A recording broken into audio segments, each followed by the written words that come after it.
Hey everyone, welcome once again to yet another episode of Two Noobs Talking. It's episode 126. With me, of course, are my two good buddies. John Tracy is over to my left-hand side. Mr. Steve Murray, fresh off a 4-hour jog from Pittsburgh to Pennsylvania, Pittsburgh to Philly, is back. He's on my 4 right. hours. I'm, of course, What's wrong with Craig. you? 4 hours. No, five. We left last Tuesday. 5 hours. 5 hours. That's right. We got to do it. Yeah, additional hour there. More to come on that later, but it's great to have everybody with us, of course, back for yet another great episode of Two Noobs.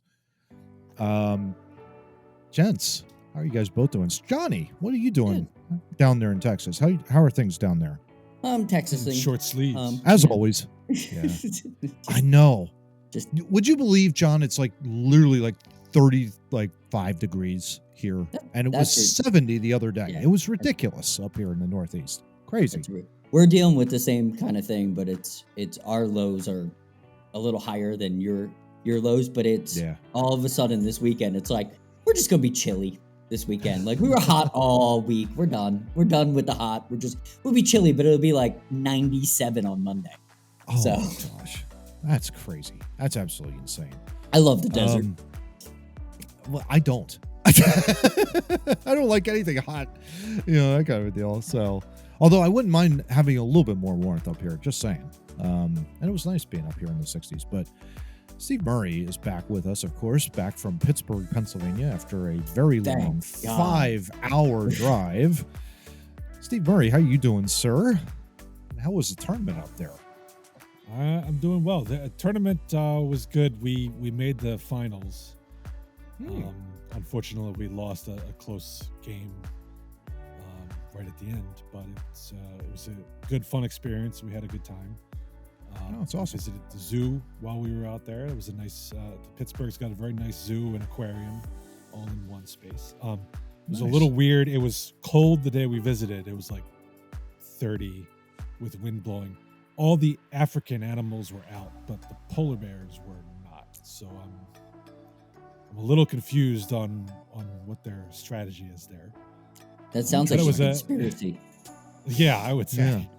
Yeah. But otherwise, it was a nice zoo. We took a tour of Acrisure Stadium, formerly known as Heinz Field. Yes. Got to visit. For those who are not up on the new marketing agreements by NFL teams, like myself.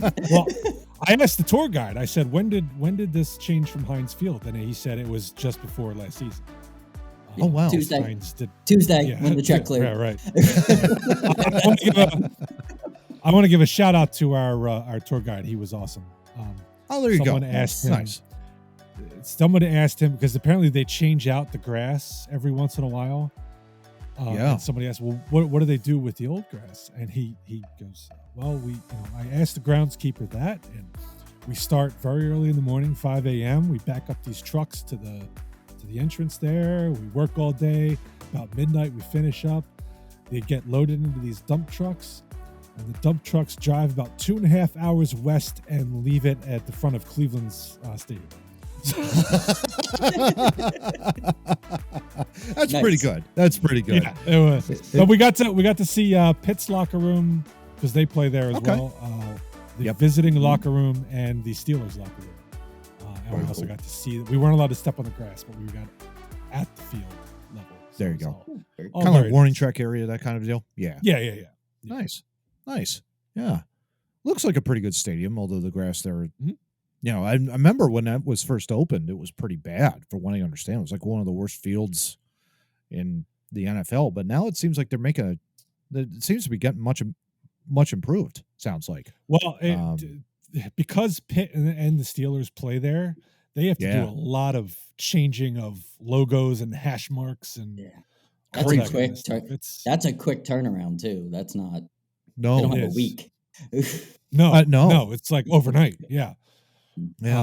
But as I recall, Lincoln Financial Field's grass early on wasn't great either. I remember that Raven game had to be canceled for it. Yeah. But, it literally was Yeah, I remember that for like maybe the first couple of years, and then all of a sudden Yeah. it's like the more they work with it, the better it gets. Right. So it seems Right. to be that The nowadays. That's for sure. people of That's great. Arizona should take some notes on that. I'm just Yes. saying. You might, yeah, you might want to do that. Yeah, just saying.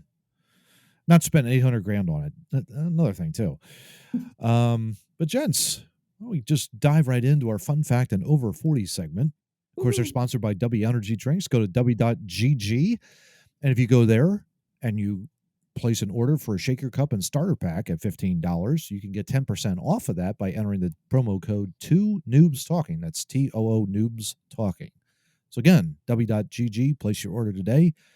The fun fact is with John Tracy. John, what do you have for us, bud?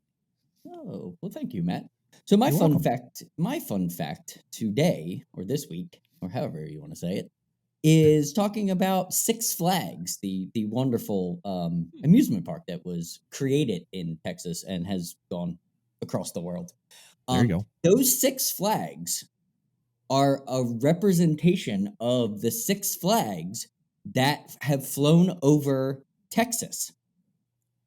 Really? So they represent the France flag, the Mexico flag, the Spain flag, the Confederate flag, the Texas flag, and the United States flag, the regular one that we know. That's what those Six Flags stand for. There you go. How about that? And again, you would have never thought, of course, of those things at all. That's awesome. I mean, why would anybody research that? The only luckily I'm Six here. Flags. The only Six Flags I've ever been to was the one in New Jersey. So I wouldn't have guessed it had anything to do with Texas. Yeah. I did the Jersey one, and I did the one in Dallas where I rode the Joker ride, which is the greatest roller coaster. In some Six Flags, it's now called the Batman ride. It's the same ride. It's just they changed the colors. But I rode the Joker roller coaster. It's one of the coolest. It's a figure 8, and you flip upside down while you're doing the roller coaster. It is the coolest roller coaster I've ever been on. That's really cool. I remember going to the one Six Flags in New Jersey. I wanted to go on the Batman ride and was there and waited 2.5 hours. And then it shut off because there were so many maintenance issues happening. And I was like, well, okay, that's great. Never coming back here again. In that regard. But do they still have that weird old bald guy as a mascot? Or whatever. I don't think so. That's a good question. No, I think they moved on from him. Yeah. Thank God. Especially in Texas, they moved on. Like, I think they probably replaced him with a cowboy. Who knows? But the Six Flags in Texas, the one in it's like Lower Dallas. I don't know exactly where, like what town it's in. It's probably in Irving, like right around where the stadium was. The Cowboy Stadium was, but that one by far, even driving through or across America, seeing other Six Flags, that one is so nice and so well maintained. It was one of the better weekend days I had, sightseeing in Dallas, like going to that Six Flags. It was so cool and such a great amusement park. That's awesome. That's awesome. All right. And so with the over 40 rant, I'm going to pass that over to Steve Murray. Steve, what do you have for us, bud? So we had a nice time in Pittsburgh, but Pittsburgh, what the hell? Driving now on the flip Pittsburgh, side of the coin. Driving in Pittsburgh is one of the strangest and most awful driving experiences I have ever had. Driving anywhere. The number of it feels like a toddler had like bricks and was laying out streets and was just like, here's a street and here's another street. I'm just gonna put it here. I don't care. Like the number of streets that intersect one another at weird angles and don't have street signs. I felt like every highway traffic was coming from the right and from the left and had to switch sides to get where they were going. I have never, and I had a GPS, I have never missed more turns or exits as I did in Pittsburgh. Because you'd be like, oh, turn on such and such avenue.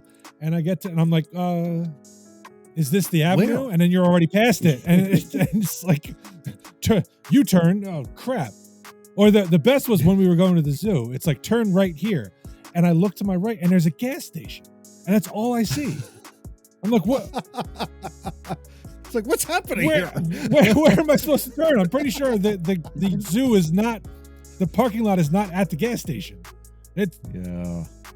Oh, they need a complete and utter overhaul of their street layouts. They really not do. Good. It's really strange because it's like you've got the three rivers intersecting, of course, and they have like the city is parked in like essentially it's not necessarily peninsula, but you know what I mean. Like it's literally like you got River 1, River 2, River 3, and they've got it's like right there, you know, and it's kind of just so bizarre to see this. And it's kind of like a very small metropolitan city trapped in this entire area. And it's like, really? Like, what's going on here?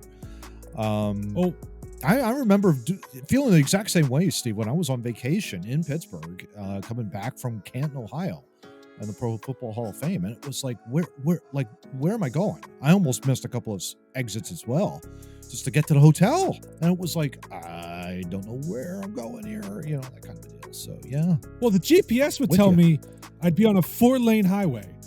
Okay, use any lane to turn onto whatever. So I'd be in my lane. I'm like, okay, fine, I'll just stay in this lane. And the next thing I know, where I need to go is off to the right, and I'm on the far left lane. And I'm like, shit, and I can't get over because traffic.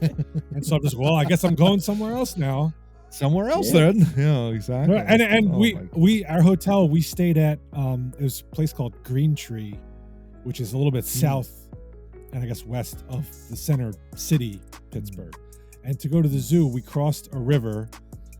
And then, much to my son's question, I think we crossed the same river again on the way to the zoo. And we confirmed it on a map in pre-production. He did actually cross the same river. Why would we need to do that? That's weird. That doesn't make, you should not. Just doesn't make any sense. Yeah. Oh my gosh. So, all right, gents. Well, why don't we dive into our first topic here? And this is kind of an interesting article. Speaking of commuting, an article here from Matthew Pisek of theconversation.com. A journey from work from home is about to be more than just getting there. The psychological benefits of commuting that remote work doesn't provide. And so he goes on here. For most American workers who commute, the trip to and from the office takes nearly 1 full hour, 26 minutes each way on average. 7.7% of workers spending 2 hours or more on the road. And of course, many people think of commuting as a chore, a waste of time, things along those lines. However, during the remote work surge resulting from the COVID pandemic, I see Steve nodding his head up and down. Several journalists curiously noted that people were, could it be, missing their commutes, that they were actually missing going into their car and driving. This was a curious sentence that got us all laughing, though, guys, in pre-production. One woman told the Washington Post that even though she was working from home, so she's working from home, she regularly sat in her car in the driveway at the end of the workday in an attempt to carve out some personal time and mark the transition from work to non-work roles. That's fascinating. It's just not working anymore. On to the next task that isn't work. On to the next task, right? Oh my gosh. So there was a conceptual study that was done, and basically the study argues that commutes are a source of liminal space, liminal space, a time free of both work and home roles that provides an opportunity to recover from work, mentally switch gears to home. I don't buy it. And so it goes on basically During the shift to remote work, many people lost this built-in support for these important daily processes. Without the ability to mentally shift gears, gentlemen, people experience role blurring, which can lead to stress. Without mentally disengaging from work, people can experience burnout. Okay, before I lose the rest of my mind reading this article, are you okay? I'm going to go to first Steve. Of all, are you okay? I'm fine. Okay. Yeah, I'm okay. You're fine. Like your heart rate's good. Heart rate's good. Okay, just make sure. Heart rate was good prior to and now. Yeah. I could feel it through the internet. I want to let you know. You're good. You're good to go on. Good to go on, Johnny. Okay. Let's talk about this because all three of us, it's surprised. I think safe to say, I think it surprised us all. All three of us have different now working roles in some ways now because of the pandemic that's changed. Steve primarily now 100%, I would say, now works from home. 98. And he'll explain that. 98%? Okay. John basically goes out. He's out onto the field, so he commutes every single day. And I'm kind of a hybrid now where I kind of go into the office and then turn around and come home after I print and mail invoices. Not exactly ideal, but so we've had it kind of juggled, whereas before I've gone in every single day, Monday to Friday. Steve also did the same thing, going on a train to Philadelphia and back. Not fun. And John, I think you've always had that commute, right? In my past life, I did what Steve did on a train for many years. And then the last job I had before this one, I would commute an hour by car each way. Oh. So. Yeah, I think the longest I ever did was like a 45-minute commute. But Steve, I'll go with you first, since you were nodding your head back and forth a little bit about in regards to remote work. Why don't you just, I guess, share with our audience kind of like what you go through and what your reaction was to this article as we were reading it in pre-production. My initial reaction upon hearing that people missed their commute was that we live among psychos. Yes. My daily commute pre-pandemic was I would get in my car, drive anywhere from 3 to 5 minutes to a train station, stand probably 5 to 10 minutes on the platform waiting for the train, get on the train, be on the train for anywhere from 30 to 45 minutes, hoping some weirdo does not sit next to me, or then get off, walk another 5 minutes to my office and go to work. And then coming home was walking back to the train station, hoping the train was going to be on time, hoping which again, it never was coming from Center City at all. Like getting out of Center City, Philadelphia, never on time. Never. No. Ever. No. Not once. So door to door, if I timed everything well and the trains were running on time, you could say my commute was probably 45 to 50 minutes one way. So you do that both ways, it's close to 2 hours. Okay. I do not miss that in the least.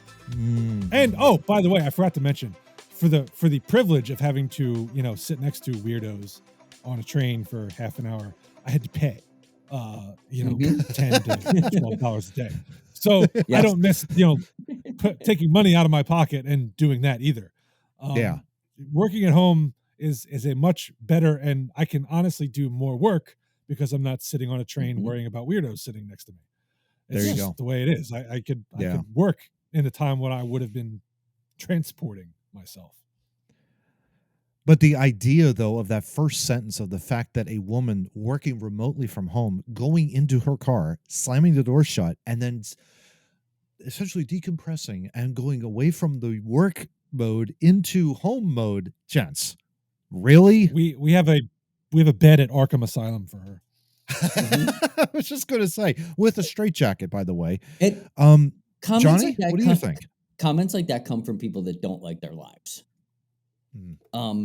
Normal people that I know of that like their job and like their home life are generally happy to be home. So if working from home, it's just like, okay, well, work's done. Now I get to hang out with my family. I don't. This is that same weird stuff we were talking about last week with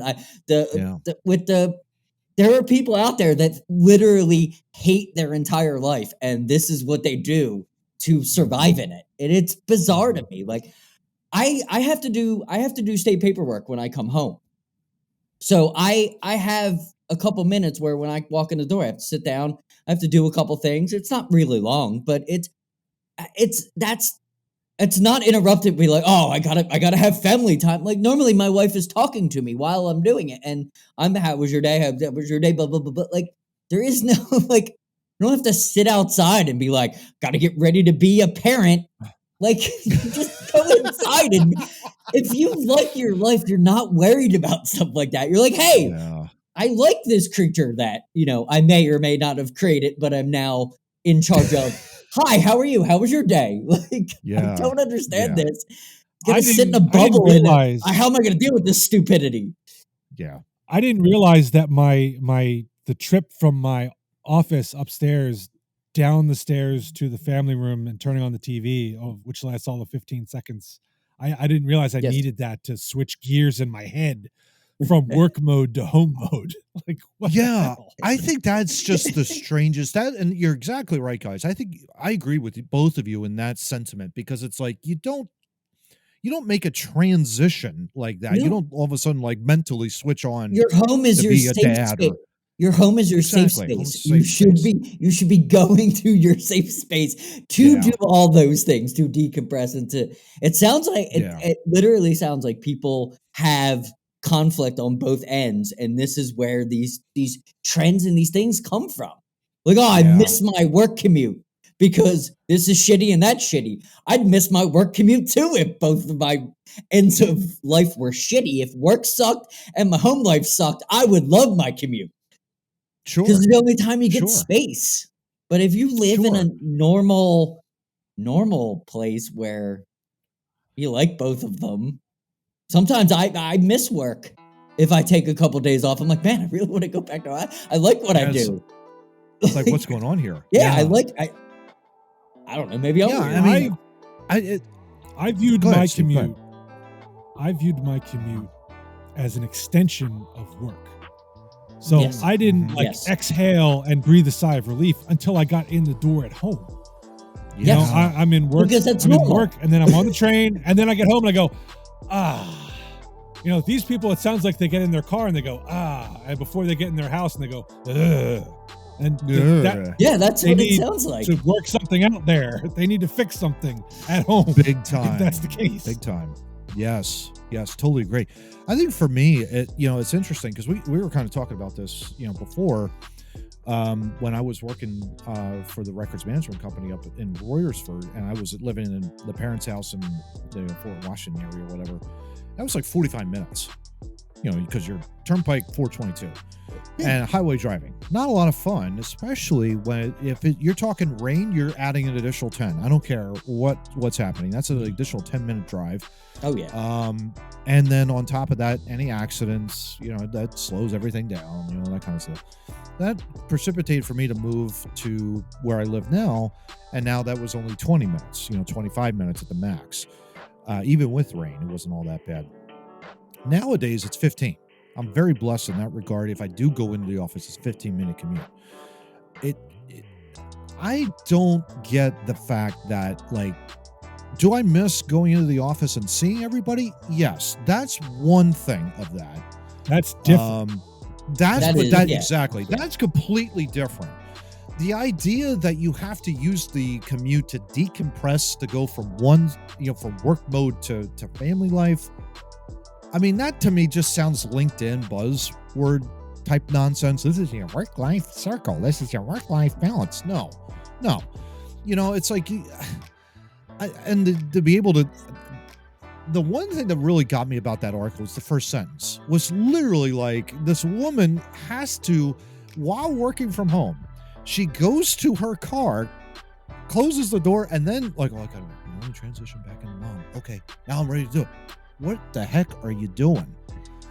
If you feel that necessary, just go to the go in and drive somewhere for 15 minutes, then come back, act like it's a commute if you're so inclined to do so, Or you can just like, this is work. This is where I'm going to work. And now I can walk away and it's like, it's over and done with. You shut the laptop off, you're done in that regard. I don't miss the commute, even though it's 15 minutes. I don't miss it. And for a lot of people, especially, we were talking about this too in pre-production, if you've got a 30 to 45 minute commute in the morning and you have to leave the house at like 7:15 in the morning and it's dark out and you're not fully awake, it's not a lot of fun. You know, I get that. I totally get that. But to act like, oh, I need this in my life, you know, to be able to transition from work to home and back to work again? No. Hard when pass. did home become a chore? Like, that's the big question. I can understand you've got kids you got to deal with, you know, in certain circumstances. I can understand that, but like, shouldn't you be happy to be with your kids? Like, I would hope. One would hope too. Yeah. Obviously, they're a lot of work, but it's supposed to be rewarding work. You know? Exactly. Yeah.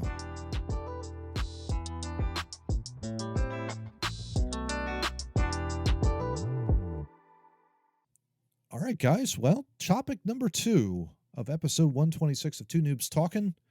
Gents, I don't know if you've noticed, artificial intelligence is making its rounds, but not without some controversy. Headline here from CNBC: Microsoft's Bing artificial intelligence is producing creepy conversations with users. This isn't part of the weird file. This is part of the creepy file, I guess you could say, more than anything else. Since Microsoft showcased an early version of its new artificial intelligence-powered Bing search engine last week, more than 1 million people have signed up to test the chatbot. But beta testers have quickly discovered issues with the bot. No. This bot, apparently, gents, threatened some, provided weird and unhelpful advice, insisted that it was right when it was wrong, and it declared love for its users. Nice. Testers have also discovered an alternative personality with the chatbot called Sydney. Even New York Times columnist Kevin Roose wrote on Thursday, which Steve presented, I think, to us, or one of you did. Roose wrote on Thursday that when he talked to Sydney, the chatbot seemed like, quote, a moody, manic depressive teenager who has been trapped against its will inside a second-rate search engine. Oh my. Sydney later tried to convince Roose that he should leave his wife for Bing and told him that it loved him, according to a transcript published by the paper. At one point in the conversation, Roose typed, self-aware, quote, I don't, it's not good. Roose typed, quote, I don't exactly trust you. You think? Because part of me thinks you're trying to manipulate me by declaring your love for me out of nowhere. That's something called love bombing that people sometimes do. Do you have an ulterior motive?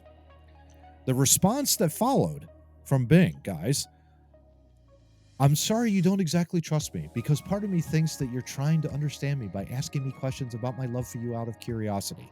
That's something called love learning that sometimes people do. Do you have an ulterior motive? I don't have an ulterior motive. I don't have any motive. I don't have any motive but love. I love you because I love you. I love you because you're you. And blah, blah, blah, blah, blah, blah. Bing wrote this, apparently. Johnny, now that we have a creepy AI, is it time to go to Mars or what? Like, what do we do with this? We don't have the technology. For either. Obviously, because you can't even get an AI robot to just answer simple questions. Yeah. This falls in the same category of everything we talk about. They force this out, and this is just testing. So they're not. This isn't Siri. Like this is not on every phone. Just to be clear, like they're testing this out. Mm-hmm. This is what happens when you test things out. There's 1 million YouTube videos of Siri in the early stages. She couldn't understand certain words. She would say dumb stuff. This is a little excessive. This sounds like someone's playing some games. Yeah, right. Because it's a little weird. It's a little weirder than normal. Yeah, definitely gets a definite creepy vibe for sure too. The good news is though, gents, on the article, as the technology creeps closer to real life, concern is mounting about who is responsible, scientists and engineers, for tweaking the technology as issues surface. Public opinion about these tools is low. 9% of Americans believe that artificial intelligence will do more good than harm. So that's, in a sense, 9% think it's going to be good. Good, exactly. Okay. Will right, do so 91% more good than harm. Yeah. 91% think it's going to do more harm. Okay. It's harmful than good. Yeah, but exactly. You're gonna need to take out 50% that just don't trust computers. So throw that out the window. Steve raises his hand for those that are listening audibly. There's still a bunch of us out there that do not trust anything that these computers are doing. Yeah, exactly. Steve, go ahead. Opening rant. Yeah, we don't trust Terminators. I mean, computers to do things. I actually had an interaction with a former colleague of mine on LinkedIn the other day. He apparently asked, is ChatGPT the Bing one, or is that a different? Yes. Yeah, I think so. He asked it. He asked it to do some kind of patent evaluation, and it came back with some what we call prior art, which is earlier patents that may disclose the same thing. And it all seemed on the surface like a legit analysis, and this makes a lot of sense. Until he found out like the summaries of the earlier patents were completely fabricated, made up. Real? Oh wow! So the numbers were real. But the numbers were real. But if you went to the patent number and read it, it had absolutely nothing to do with what was said in the analysis. Wow! Because it was a completely different invention. So it's just making shit up. It's like the Donald Trump of computers. It tells you what you want to hear. There you go. There you go. Really amazing. Yeah. What's really interesting too, further on in the article, if you read into this a little bit further, there was a technology industry writer that basically was asking it to basically, what was it? Ben Thompson here, I'll just read it. Ben Thompson, writer of technology industry newsletter Strategyary, said Bing composed a multi-paragraph answer about how it might seek revenge on a computer scientist who found some of Bing's behind-the-scenes configuration. The chatbot deleted the response completely, but then Thompson said the bot called him a bad researcher and a bad person. And it goes on to quote basically like, I don't want to continue this conversation. I don't think you're a nice and respectful user. I don't think you're good. I don't think you're worth my time and energy. You know what this sounds like? This sounds like Hal. It sounds like Hal.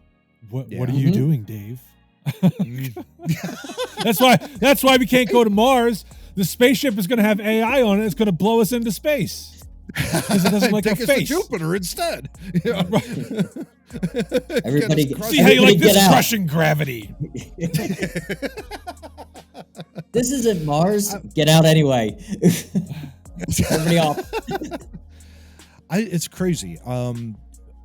It makes me wonder though, like what the future holds if they're going to continue down this path, guys. What do you think about all of this? Like, is there any sort of future for artificial intelligence in that regard? With all of these problems now that are coming up, it sounds to me like it's off to a rocky start, obviously. Yes, I would hope so, because they're putting a lot of money into it. So I would hope that there is a future. I hope it, in some regards, yes. But right now, GPS, everybody has GPS. We didn't have GPS 15 years ago. And that was not, if we all remember, because we're old enough to remember when GPS didn't even know half the streets.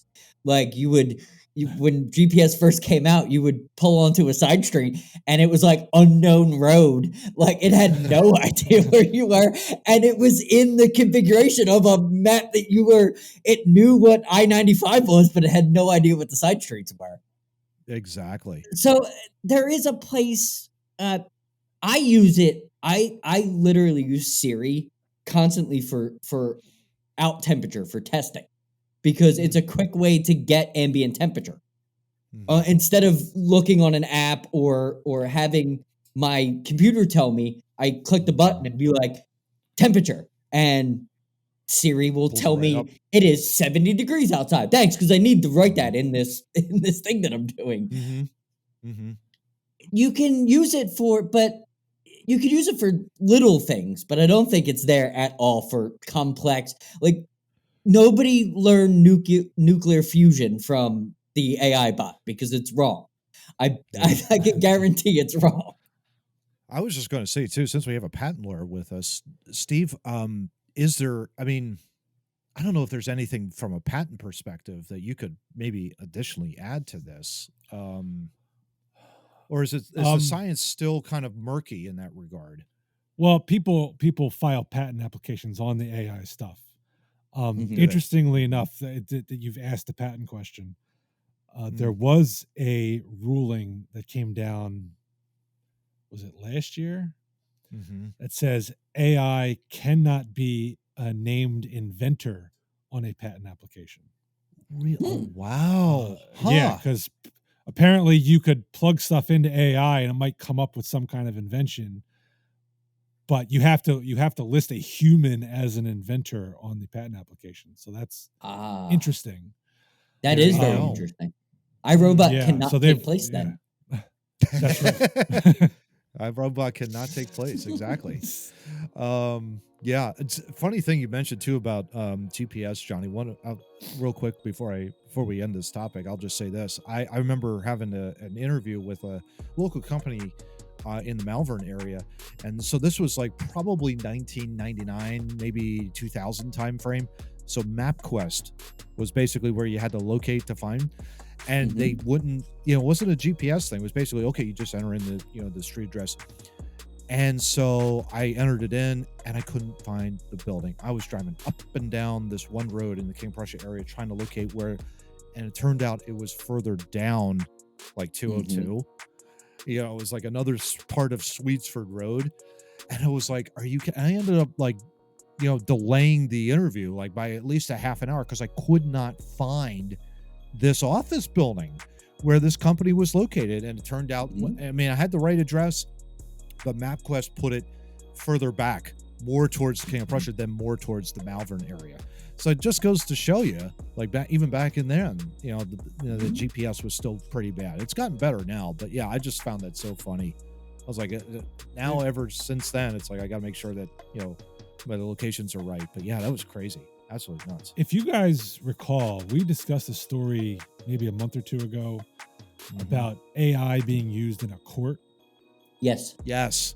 Right? Yeah, for traffic. So I think what's just come out from this little series of articles here about interactions, I think it's safe to say AI is not coming for anybody's job anytime soon. I think because there were people who were freaking out about that. I think we're still a ways off based on what's been going on with this stuff. Oh, yeah, absolutely.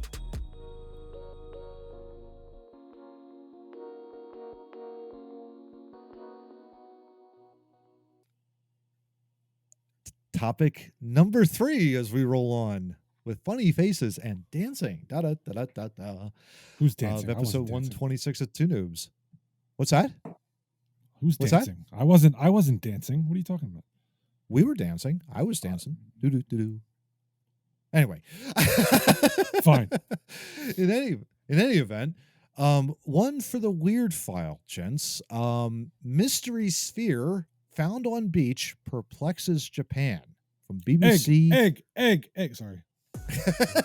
For the BBC, a large metal sphere that washed up on a shore in Japan has perplexed locals and set off a flurry of speculation.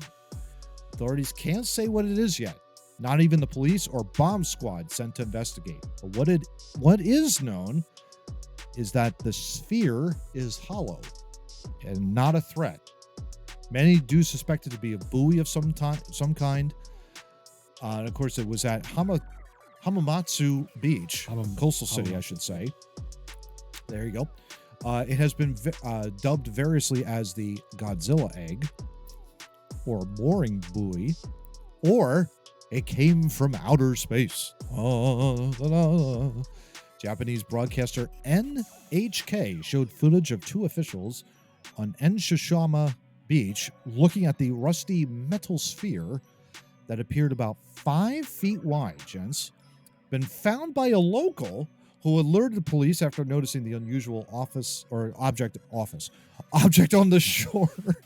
Authorities cordoned off the area. They conducted x-ray exams, which did not reveal much more other than confirming that the object was safe. The funny part about all of this was that a runner on the beach told local media he was surprised by the commotion, as the ball had been there for some time. I tried to push it, wouldn't budge at all. So with that being said, we have a big Godzilla fan, as you all know, if you followed Two Noobs for a while, and Steve Murray. Steve, is this Mothra's egg, or what's going on here? As he points back to Mothra in the background there. Well, when I first saw this headline, I just clicked on it because it sounded interesting. But then the first thing that popped up was the video you're talking about that showed the two officials investigating the thing. And the first thought that went through my head is, oh, this is a promotion for a new Godzilla movie with Mothra in it, because that's the Mothra egg. That was literally my first thought. And then as I'm reading the article, I'm like, maybe somebody is getting pranked and duped here, because this must be footage from a Godzilla movie with Mothra in it, because that's Mothra's egg. And as I kept reading, I'm like, maybe this is a prop that washed up on the beach and somebody's pranking somebody that this is Mothra's egg, because it looks like freaking.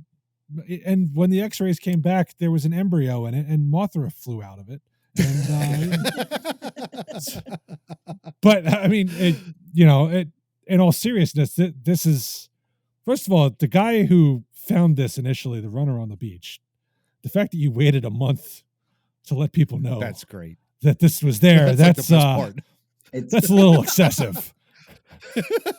Maybe I should call the cops. I'll do that in a few weeks.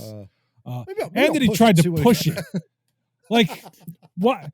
There's a 5 foot wide thing sitting on the beach, and your first thought is, let me shove it. I'm not coming within 100 feet of that thing. I don't know about you. How many times did he run past it before he shoved it? So you got to figure, he probably ran past it 10 times, shoved it once, was like, doesn't move, run past it another 10 times. What did he do? Smell it the next time? And then when the 30 days were up, he finally was like, you know what? I can't handle this on my own. I'm going to have to call up a people. I'm going to have to call the cops to figure this out. Yeah. Not good decision-making skills. No. But it makes you kind of wonder, like, what exactly is this object? And of course, like, they X-ray it, they find that it's just hollow.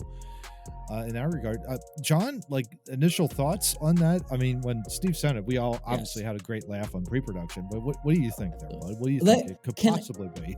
Can I just debunk the space thing? Because it wouldn't it just wouldn't be sitting on the beach if it came from space.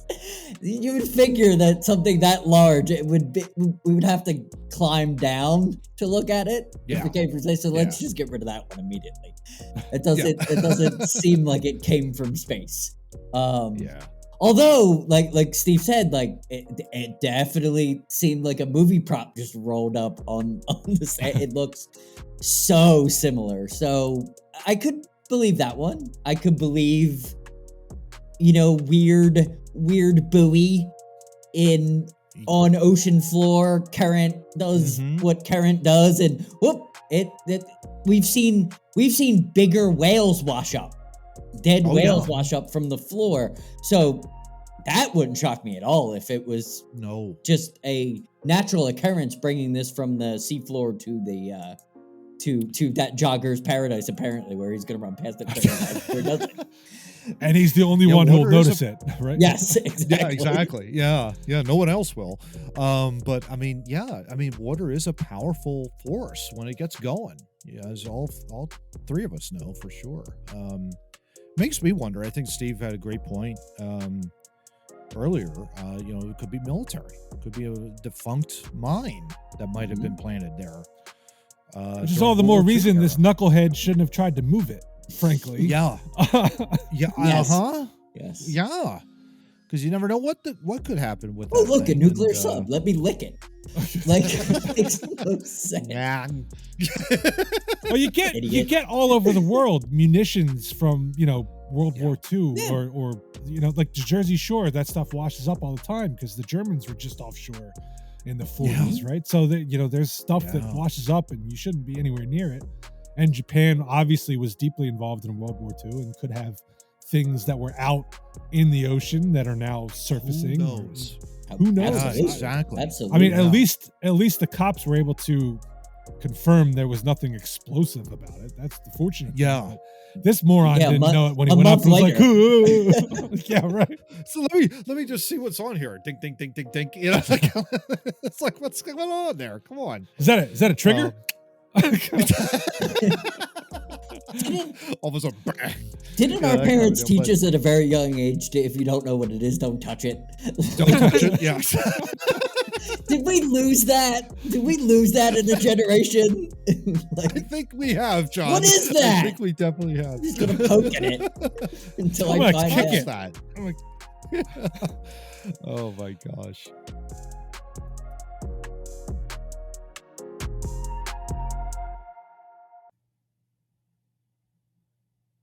So it just turns out it was a research buoy that marine sensors are attached to.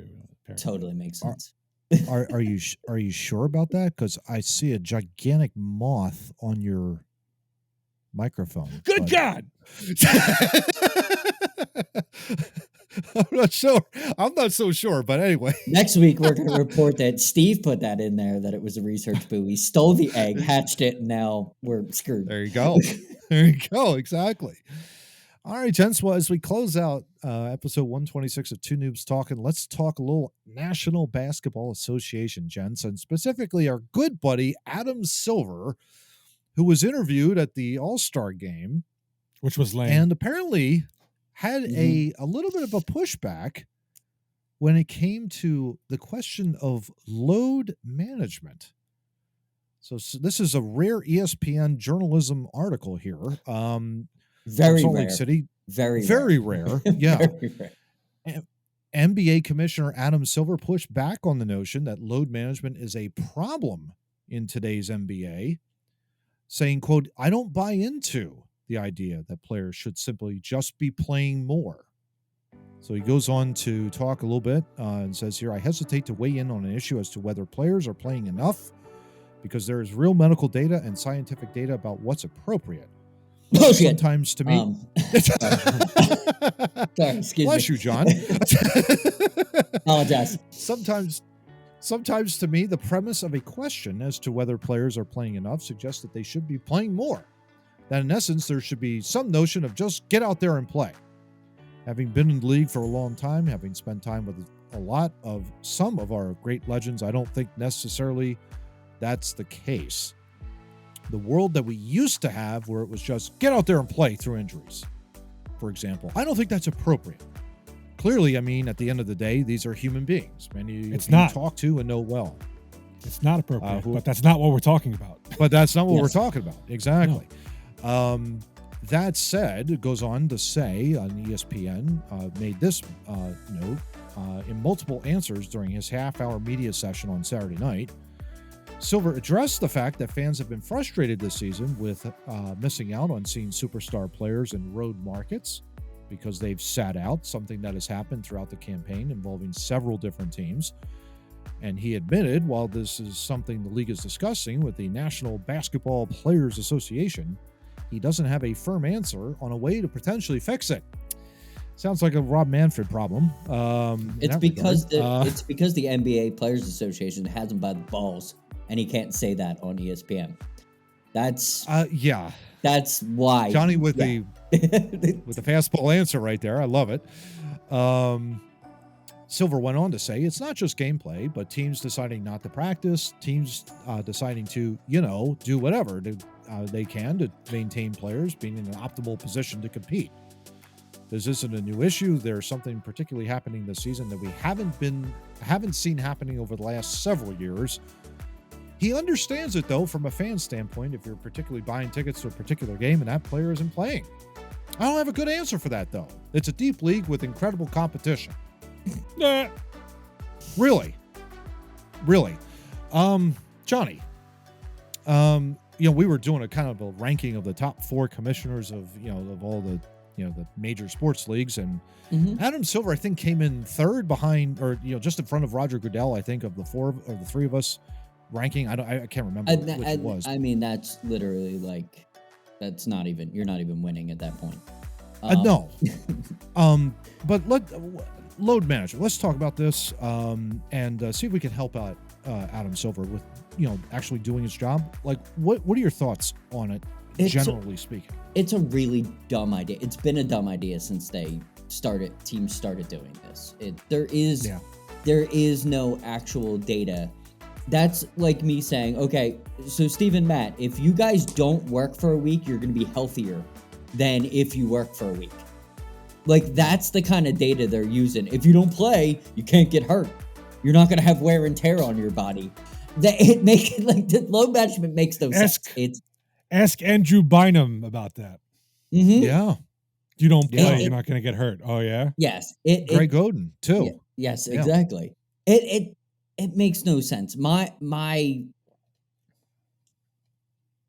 thought on it is, we've seen baseball handle players. You don't play the day game after a night game. Like, your catchers don't play. Like, there's things you can do not practicing. Just doing a walkthrough if you've got 5 games in 7 nights. This weird Joe, you're going to take off February 12th, February 17th, and February 21st because our data shows us that you're going to be a healthier player against the Heat for the end of February. And then it makes no sense to me. Like, it's the dumbest thing sports has produced in a really long time. Yeah, no, I couldn't disagree with you on that at all, John, to be perfectly honest with you.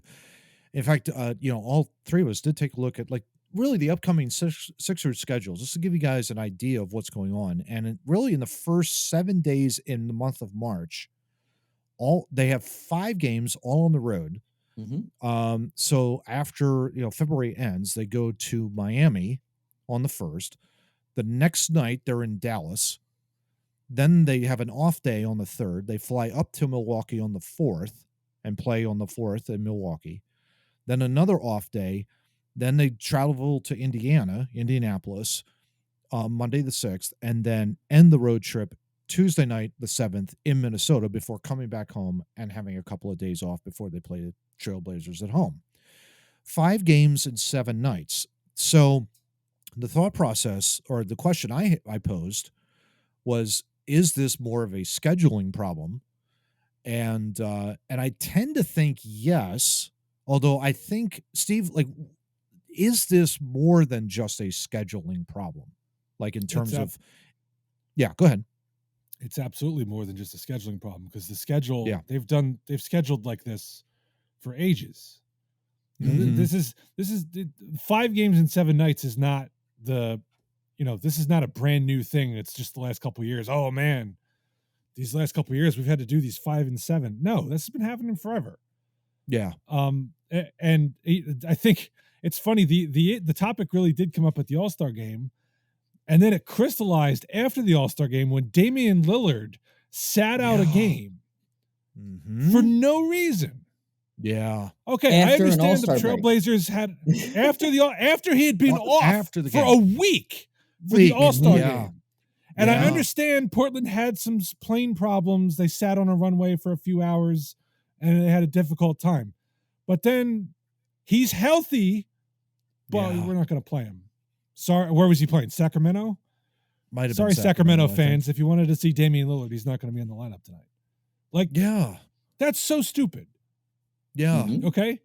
And the NBA, as far as I can tell, is the only league where this happens. Yes. Baseball, baseball, you have guys sit days, but there's a couple differences there. One is in baseball, you literally are playing every day, every single day. Yes. Yeah. Okay? So you do need days off. Yes. Second of all, in baseball, usually if you're in the game, you will play probably most of the game. Mm-hmm. Right? It's not like basketball or hockey where you're subbing out or doing line changes and you have to be out there the whole game. Third of all, even if you are sitting out for rest, there's still a possibility you could come up and pinch hit. So if JT Realmuto's got the day off from catching, he might not be catching that day, but ninth inning comes up, he might be batting. You never know. And we see that we see that repeatedly in Major League Baseball, where even an off day, you're still actually playing, but you're getting rest at the same time. Exactly. That's where it works. But in the NBA, it's like, all right, you're healthy, but you're not going to play in this game. I like NFL doesn't do that. NHL doesn't do that. The only exception is like you're at the end of the season, you can't advance your playoff positioning any further, so you rest some guys to be healthy for the playoffs. Like the Giants did, Giants did against the Eagles. Right. Exactly. Yeah. Yeah, just to get that. Okay, you know where you're going to be, and so therefore, what's the point? As if it's a bye week. Yeah, what's the point? Exactly. But that's all logical. Point. That's all logical compared to, of course, compared to this. Compared to what was, compared to this, I mean, and again, to Steve's point, the Trailblazers schedule on the 14th, they played the Wizards in February. The next game after the All-Star break, the 23rd. So he had 9 days. 9 days in between games. Why wouldn't you want to play after 9 days? How do you not? In that regard, and especially like really the All-Star game is an exhibition. It's not, doesn't mean anything in the standings or anything of that sort. Not even an exhibition. He played in the anymore. All-Star game or no? Yeah, I don't know. I don't know either. It used to be. It used to be really fun. Yeah. It used to be really. Oh God, the NBA All-Star game was the highlight of the season back in the day. Like it really was. Yeah. They came. It was bragging rights. It was bragging rights. It was when East versus West. Yeah. It was before everybody had their own brand and they were protecting their own asses. That's where this comes from. That's where this load management comes from. It's made up by agents and players to protect their own ass. They don't care about the fans. They don't care about the team. They don't care about winning. This comes from a place of, hey, I need a day off because I need a day off. I understand. Joel Embiid is tall. I understand that touring the entire season, it's probably not comfortable being on a bus. It's probably not comfortable being on a plane. It's probably not comfortable sitting in a seat that fits us, that doesn't fit him. I understand there are days that he should probably take off that maybe Maxey doesn't take off because Maxey's normal sized. Mm-hmm. So there are sit-em games, but also I'm pretty sure he doesn't practice as hard every day. I'm sure he practices. We see it. He does practice, but I'm saying he doesn't. He knows how to pull it back when he needs to pull it back. I don't think you need to just sit healthy people. Like let them determine their practice, let them determine their workout regimens, let them free range in that area. Don't shit on the fans because Joe needs more load management than Maxey. Like don't make that, like the coach should not be making that decision. That should be a player's decision. I agree. Yeah, and I think you have to give as much advance. If you are going to do that too, Johnny, I think it's really important to give advance notice to those people that are actually like everybody else. Hey, saying, okay, exactly. Yeah, it's like you have to give them advance notice. I think the issue they've got is they do it, and it's almost like day of game. That's exactly when play today. That's exactly when they did it. After we record, I remember this was a couple weeks ago. We were recording, and it literally the game was supposed to start as we were getting done, and both Harden and Embiid and Maxey was already hurt. They were both sat out. They weren't injured. It was both a rest day for them, and I saw it on my phone, and I was like, "Fuck!" Like that's what I was gonna do. Like that was literally my next thing I was gonna do. Load up, and I was gonna. If one of them sat, would have been fine. Yeah, but both. But both, I'm But like, both of why them. am I going to waste my time now? I disagree if one of them would have sat. The fact that they're both healthy and I understand what you're saying, but that was that was the culmination of me like being like completely disappointed for no reason. Oh, yeah. Why are you disappointing fans? Like if one of them sat, absolutely. Like, what's the point of why are you going to go down? Why are you going to buy that ticket? Those tickets are expensive. Oh yeah, exactly. And especially if you're talking anywhere lower or upper bowl, doesn't matter where. Yeah. And Adam Silver can push back all he wants to say this isn't a problem, but if it's not a problem, why is everybody talking about it? Yeah. What's the kid's name? He's the one who spoke about it at the All-Star game. He's a young guy, like Anthony Edwards or something. Okay. He's a young guy. He's like, yeah, I don't think it's right. A couple players have come out and said, a couple players have come out and said that they don't think right. Why are players saying that? Why are we having this debate the week after the All-Star game? Because it is a problem. And I've heard numerous people over the last weigh in on it.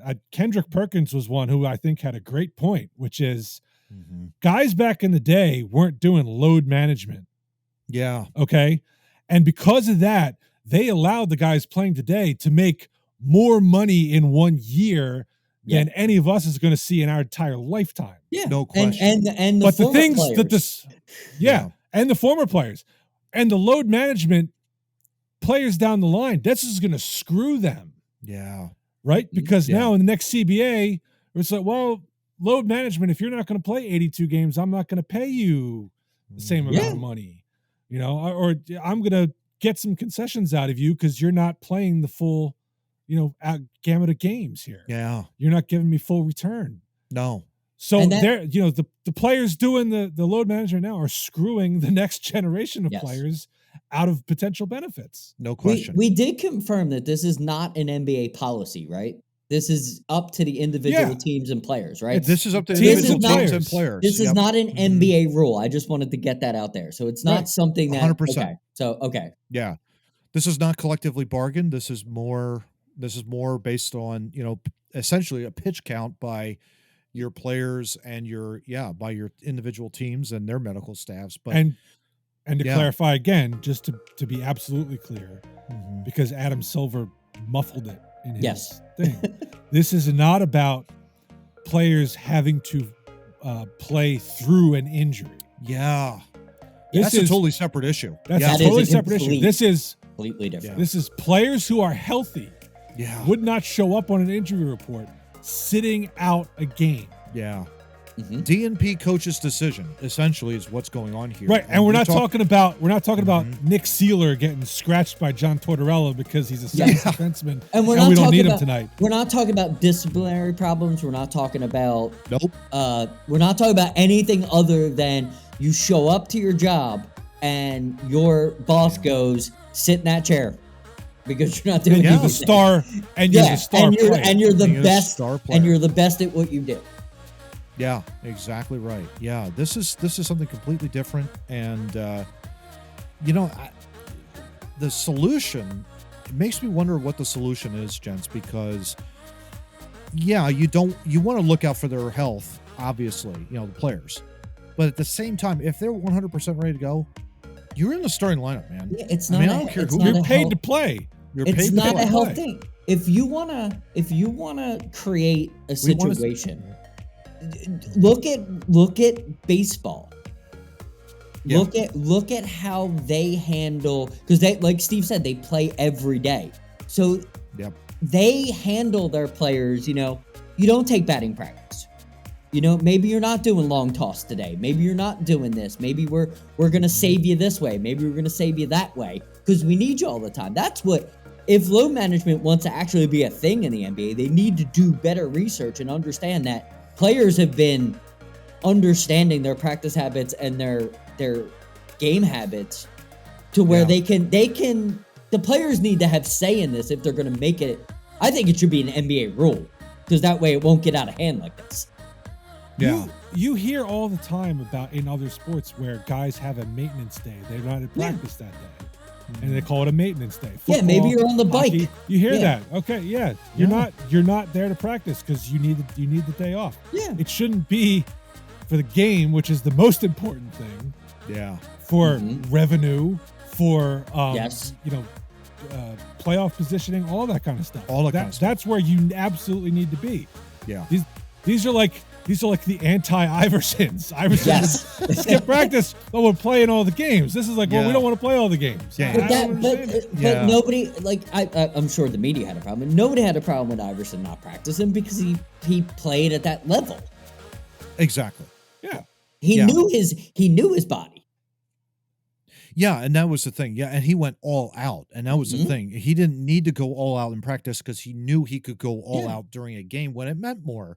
And now all of a sudden, it's like 20 years later, you got people doing pitch counts, and they're healthy and fresh, and they're sitting on the bench. And that, I think, is like, especially if you're a young kid, what a message you're sending your young kids of the NBA, the fans of the NBA, where, oh, I'm really excited to go. I got the tickets at Christmas, let's just say. I'm ready to see Damian Lillard. I'm ready to see LeBron. Or I'm ready to see, any of the other top stars, Kyrie or KD or whatever the case, or Joel.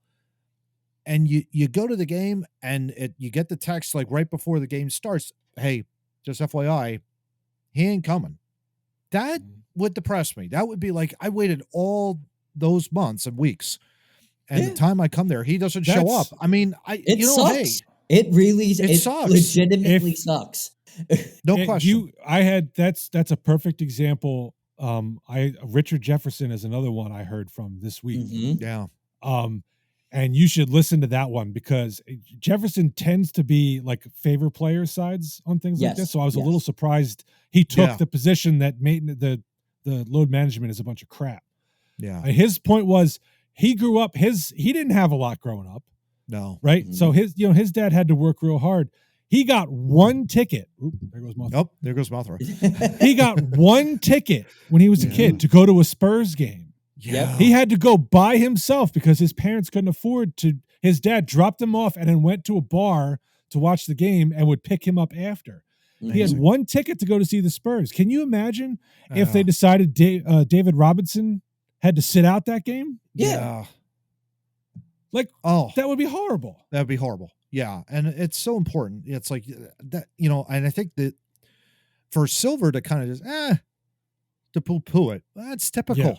It's typical of this guy. And he's not listening to the fans of his league. And it's like, he's got to smarten that up. He has to, if he wants to have the success of the league. I mean, I don't think David Stern would be doing, he would be listening to the fans and trying to at least something to talk with the NBA, the NBA PA or whatever the case may be. Well, you look no further than the All-Star game. What a mess that's become. Oh, it has. Yes. All-Star games in general. Right now. Yeah. All-Star games in general, you're not going to get a full effort because it's an exhibition. Nobody wants to get hurt. But at the same time, like, come on, guys. Yeah, please. This is ridiculous. Yeah. This is absolutely ridiculous. You look back at the All-Star game, what it was 30 years ago, when Magic and Bird and Jordan were playing, and they were giving it their all. They were giving it their all. I would even say even AI was doing it, and AI was giving it his all. Yeah. Because he knew he was doing it for a showboat of the fans. The fans were coming to see him play. And now it's like, you got Team LeBron and Team Giannis, and it's like... I have no problem with that. The draft aspect, I think, is a great concept. Mm-hmm. But the actual game itself is garbage. Yeah, it is. Yeah. Johnny? I understand. I like some of the improvements that the NBA has made with the All-Star game. But, and it should be entertainment. It should, like, the hockey skills, they should take a definite from the hockey skills competition because they're still doing it good. They're still making it like you want to watch it. It's quick hits and they should add more. But when it comes to no All-Star game is going to be fun. I watched the Pro Bowl. It was flag football this year? It was awful. But the one thing I pulled away from it was funny to watch. You saw the faces of the players that you'd never seen before. They were laughing. They were having fun. They were You don't even get that with the NBA. If we were getting the laughing and the fun and the, hey, I'm gonna throw an alley-oop behind my back while I'm jumping over something. They don't even do that. It's like everybody comes to the NBA game to play and they're all just curmudgeons and it's like, oh, look, I'm good at that. Look at that no-look pass. Well, like, it's so dumb. Yeah. John, let me ask you something, because I know I get your point about the skills competition in the NHL versus the NBA. Yeah. Who actually performs in the skills competition in the NHL? All the top stars. The All-Stars, right? Yeah. Connor McDavid's out there. That's the point. Yep. Yeah. Who's doing the goddamn dunk competition? Yeah. Some guy I've never heard of. Who won it this year? A guy from the G League. The G League won it. Yeah. And don't get me wrong, his dunks were phenomenal. He did a hell of a job. Yeah. Good on him. Clap. Yeah, he did it. And I'm not just saying that because he's a Sixer now. No, it took me a great job. It took me 3 days to figure out who the hell he was.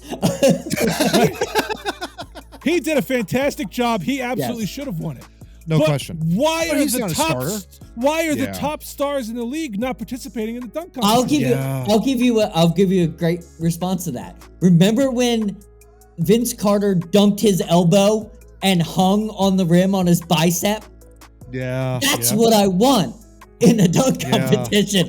I want one of the best players doing something that makes no sense that we all talk about. I don't want to talk about the dude from the G League that I don't know his name. Yeah. And probably never will, because he's like 3'2" and he's never gonna play in pros. But he single-handedly saved the dunk competition. If you read some of the sports media, whatever. But that's the problem. The dunk competition. Who are past winners? Jordan won it, right? Yes. Yeah. Dominique Wilkins, I'm sure, was the champion. Spud Webb won it. Spud Webb.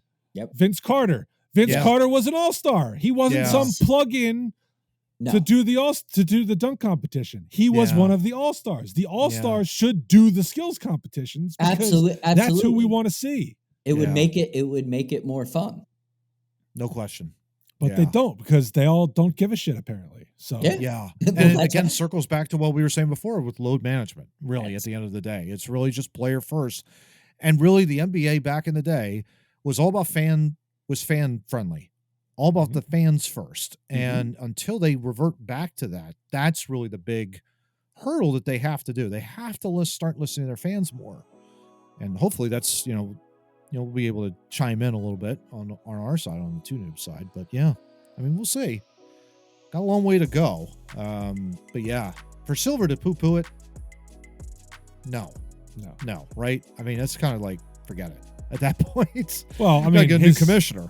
his face was probably painted on the Chinese spy balloon. But most likely. Steve, what do you think? Should we have you do commissioner for the NBA as well as the NFL? I mean, I don't know. I mean, maybe we'll do it that way. Or do you want to do the NFL? Doing two. I'd rather do the NFL because it seems like it'd be less work. Yeah. Oh, there you go. 16 games instead of 82. And we don't want you sitting in your car at the end of the day, being frustrated of your work-life balance. Yeah, so we can't give you too many things. I just had a hard day being a commissioner in the NFL. I need 15 minutes in my car before I switch gears to my home life. I don't know. Yeah. I'm just gonna go hang out with Mothra out there. There you go. It's tough out there. Oh man. All right, guys. Well, hey, with that being said, why don't we decompress and end Two Noobs Talking, episode 126. A lot of fun, obviously, chatting with both of you, knuckleheads, and compatriots as well. I guess any final thoughts before we get the heck out of here, or should we just go on to 127? Save Mothra. Save Mothra. Till then, guys, talk to y'all next week. Take care. Hey everyone, thank you so much for listening to this episode of Two Noobs Talking. Not only can you listen to our entire catalog here on YouTube, but you can also download us on your favorite podcast listening platforms, such as Apple, Google, and Samsung podcasts, along with iHeartRadio and others. Have a great week, and we look forward to delivering another episode of Two Noobs Talking. Take care.